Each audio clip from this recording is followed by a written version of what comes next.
देश भर में 1 जून को अनलॉक की प्रक्रिया को शुरू कर दिया है। इसी के साथ बाजार और अन्य व्यावसायिक दुकानें भी खुल गई हैं। लेकिन इस जून के माह में अपराधियों के बुलंद हौसले भी अनलॉक हो गए हैं। अगर जौनपुर की बात की जाए तो विगत 5-6 दिनों में कई थाना क्षेत्रों से ऐसी घटनाएं सामने आई हैं जिनमें व्यापारियों के साथ या तो हत्या जैसे कर्म हुए हैं या फिर कहीं ना कहीं पर उनका उत्पीड़न किया गया है। विगत 3-4 दिनों में केराकत थाना क्षेत्र में केंद्र से 1,19,000 की लूट, जलालपुर थाना क्षेत्र से 50,000 की लूट और नेवड़िया में एक सराफा व्यवसायी को गोली मारकर उसकी हत्या कर दी जाती है। इन सब तमाम मुद्दों पर बात करने के लिए हमारे साथ व्यापार मंडल के प्रदेश उपाध्यक्ष इंदु सिंह जी मौजूद हैं। उनसे बात करेंगे और जानेंगे कि व्यापारियों पर लगातार इस तरह की घटनाएं बढ़ती जा रही हैं और पुलिस प्रशासन अभी तक इनको रोकने में ज़रा भी सफल नहीं है। सर, लगातार इस तरह की घटनाएं सामने आ रही हैं, व्यापारियों का उत्पीड़न हो रहा है और पुलिस जो है इसको रोकने में काफ़ी हद तक नाकाम नज़र आ रही है। एकदम आपने सही कहा कि जिस तरह से फिलहाल जौनपुर में, अभी तो मैं जौनपुर की ही बात करूंगा, कि आपराधिक घटनाएं बढ़ रही हैं, ये बहुत ही चिंता का विषय है। और इसमें तय है कि पुलिस की निरंकुशता, अब विशेष रूप से मैं तो कहूँगा कि अगर पुलिस अधीक्षक महोदय ठीक होते तो नीचे का पूरा इनका जो लवाजमा है सब सही रहता। लेकिन पुलिस अधीक्षक महोदय ही सही नहीं है तो नीचे के इनके जितने भी अधीनस्थ हैं वो कहाँ से ठीक रहेंगे। और अपराध तो जौनपुर में बढ़ाने का काम भी पुलिस कर रही है, उसमें कोई दो राय नहीं कि कोई और कर रहा है। क्योंकि अपराधियों के हौसले इतने बुलंद हो चुके हैं कि आए दिन हत्या, लूट, इस तरह की घटनाओं को अंजाम दे रहे हैं और पुलिस उसको पकड़ने में नाकाम सिद्ध हो रही है। इसलिए यहाँ हौसला उनका बुलंद चल रहा है और कारण यही है कि अपराध यहाँ रुकने का नाम नहीं ले रहा है। और अभी तो आपने ये सब घटनाएं बताई, कम बताया आपने, कई हत्याएं हुई इस जिले में, कई लूट हुआ, जमीन विवाद संबंधित तमाम हत्याएं हुई, जमीन कब्जा हो रहा है, मकान कब्जा हो रहा है।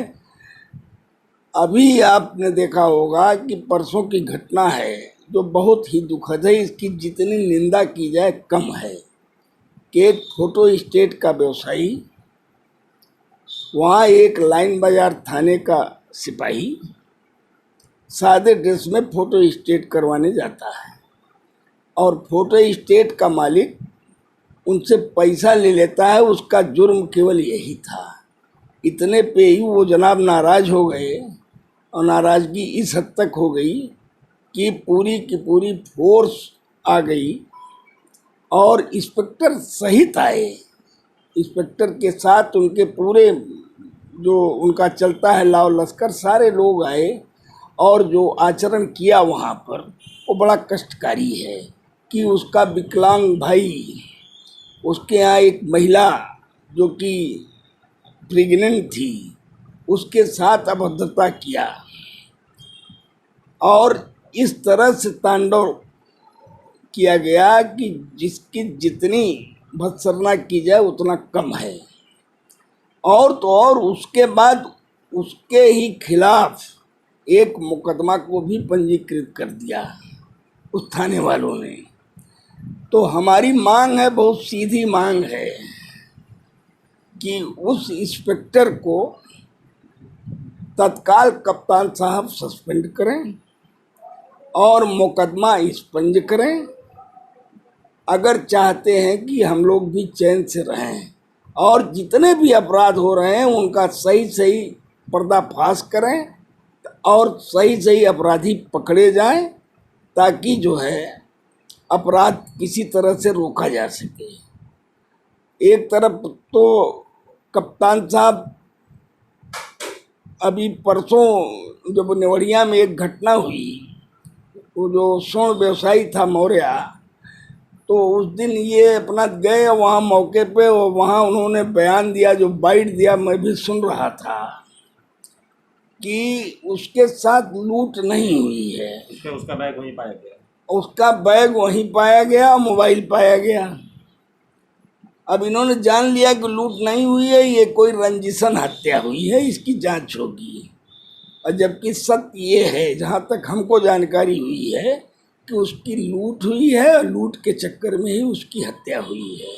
तो ऐसे माहौल में व्यापारी कितने सुरक्षित हैं, जब एक तरफ अपराधियों द्वारा भी उनको प्रताड़ित किया जाता है, वहीं दूसरी तरफ जो लाइन बाजार थाने के अंतर्गत जो ये कचहरी पे घटना हुई है, और जब कानून के रक्षक ही भक्षक बन बैठेंगे, तो ऐसे माहौल में व्यापारी अपने आप को कितना सुरक्षित महसूस करते हैं?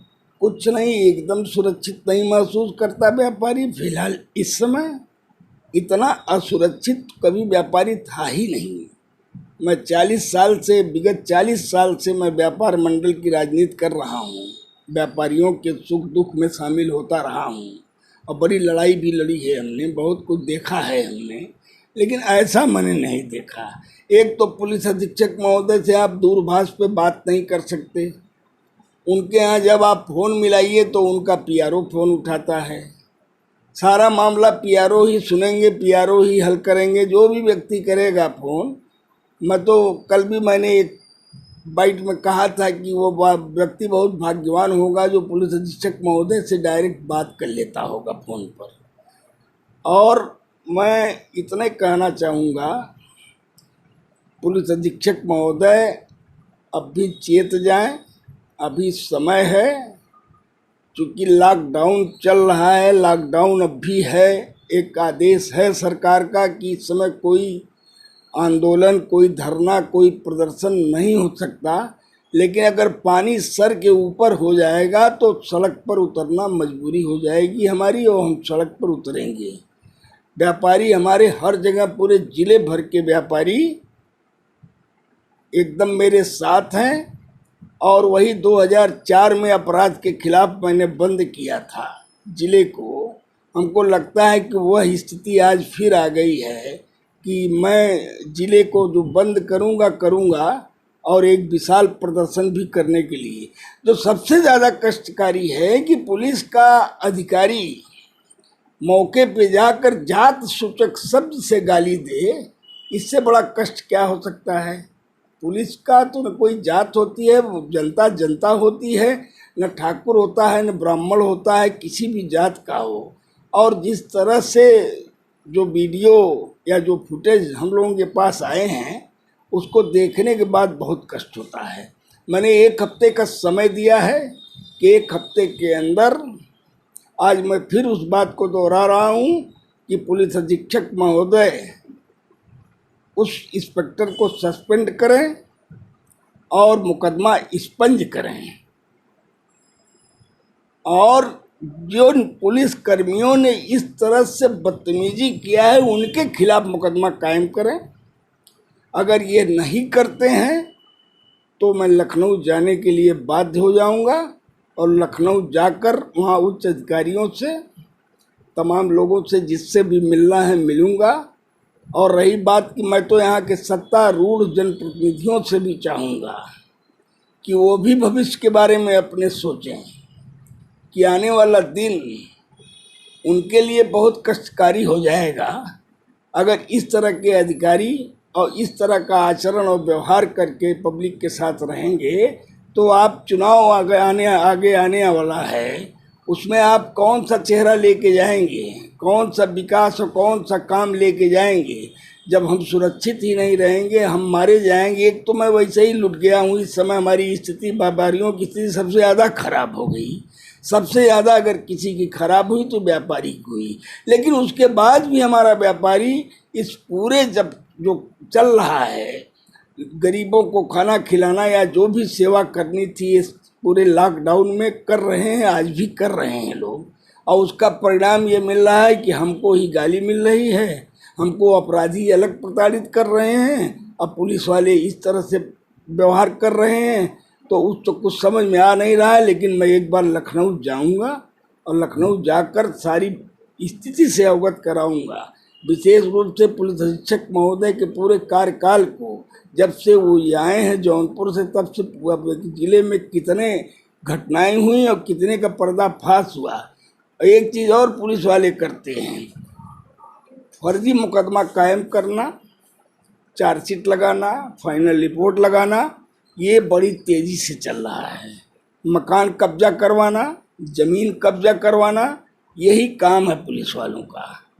एक भी अपराधी को, सही अपराधी को पकड़ नहीं रहे हैं, न तो अपराध पे रोक पा रहे हैं। हमको लगता है कि एक बड़ा आंदोलन जौनपुर मांग रहा है। अगर यही पुलिस प्रशासन बना रहा तो निश्चित रूप से एक आंदोलन होगा। तो ये थे हमारे साथ व्यापार मंडल के प्रदेश उपाध्यक्ष हिंदू सिंह जी, जिनका ये कहना है कि क्राइम का ग्राफ विगत पिछले कुछ दिनों में काफ़ी ज़्यादा बढ़ गया है, जिसको लेकर के पुलिस निरंकुश हो गई है, अपराध पर लगाम नहीं लगा पा रही है। एक तरफ जहां व्यापारी अपराधियों से परेशान है, तो वहीं दूसरी तरफ खाकी वर्दी भी उन्हें प्रताड़ित करने में कहीं नहीं चूक रही है। लाइन बाजार थाने में हुई घटना के संदर्भ में व्यापार मंडल की तरफ से 7 दिनों का वक्त इस संबंध में दिया जाता है कि अगर इस पर कोई उचित कार्रवाई नहीं होगी तो निश्चित रूप से शायद व्यापार मंडल किसी बड़े आंदोलन के लिए बाध्य हो पाएगा।